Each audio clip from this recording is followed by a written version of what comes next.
the journalist should concentrate on two important aspects. One is the development, other is the reconciliation. Reconciliation. These are the two things the journalist should concentrate. I think, look at today's papers. If you look at all the daily papers that is published today, have you seen any headlines, constructive, positive headlines? Almost all the papers in this country speak bad of the government. Can you see one American newspaper writing bad about Barack Obama? Why? Why these people we have such a mentality to attack? Yes, you can attack, but you should give also suggestion. If you say something is wrong, you must say what is good. But as far as our journalists are concerned, they always say the wrong side of it, but never come up with any constructive ideas. Okay, this is the way you must do. Why they don't do it? The hate mongering. We have this psychological defect in our journalist minds. Hate mongering. You keep on criticizing. This man is bad. That man is bad. But which is good? Who is good? You are not telling it. Therefore, it is very important when you write something, you make a constructive criticism and tell the other side of the story. About Sri Lanka, Indian papers are not publishing anything.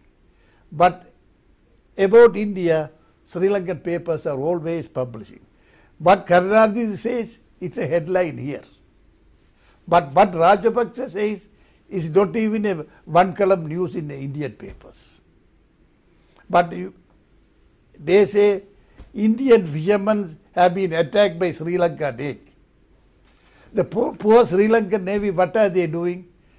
If you cross the maritime boundary line, they catch you and they bring you and hand them over to the police, and the police take them to the court.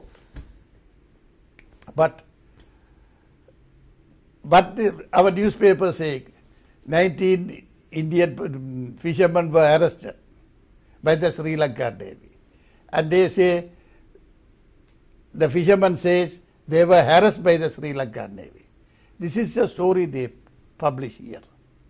But they don't care to contact the media spokesman of the Sri Lanka Navy and ask, actually what happened?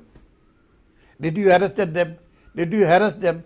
They don't give the other side of the story. Why they are not doing it? They have all the facilities. They have in front of them a telephone. They can call the commander who is in charge of the media and ask him, did you arrest the 19 fishermen today, Indian fishermen? Why did you arrest? Did you went inside their boundary and arrested them? They don't ask them. This is the type of journalists who run these websites. They have never visited Sri Lanka. This is the important thing you must understand. They are still under the influence of the separatist forces. You find there are some vested interests also. Some of the websites are relations of the MPs. Some Tamil MPs, relations are also running websites. It is not you can have any amount of website, that is freedom. But you report the facts, the correct side of the story. If you attack somebody, get the other man's view also and publish it. That is journalism. So these people who runs these websites, they have never gone through the mill as a journalist. And even BBC is anti-government. Even the Sinhalese BBC Sinhalese service is anti-government. The Tamil service is anti-government. I wish to thank Hudson Samarasinghe for removing the BBC from the Sri Lanka Broadcasting Corporation. How can you give them free time in the state media to attack the Sri Lanka government? Now the people are very happy. They are not interested in anything. There's a Tamil saying, whether it is ruled by Rama or Ravana, they are minding their own business. And they don't bother about what Mr. Rajapaksa does or what Mr. Sambandhan is doing. They wanted to exist and coexist. They are not anti-Sri Lankans or anti-Sinhalese or anything like that. They are very happy, but only they are worried about the high cost of living. That's all. That is why nobody can do anything because it depends on so many international factors.